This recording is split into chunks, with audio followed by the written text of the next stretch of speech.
another exercise you tend to get a lot of internal rotation, where we end up using the actual front delts rather than the caps of the delts, is on a seated shoulder press machine. So first thing you need to be sure of is the seat height.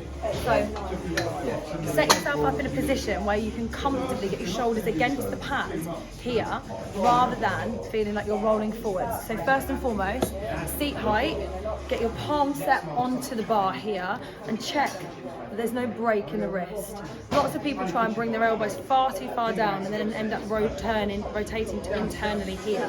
So set in a position that's comfortable, shoulders against pad, roll those shoulder blades back and down, then press through the heels of the hands, lower back down, so you're actually shortening the range of movement. Rather than coming all the way down here and then rotating in, we're bringing that range down to where you can stay accurate. Drive it through the heels of the hands, keep the shoulders pushed against the pad, drive up. Shoulders against the pad, and drive up and away. So you'll see that I'm not coming stupidly low and rolling my shoulders in. Everything's very controlled and my shoulders are pressing against that back pad. So that is also another tip on how to seated shoulder press.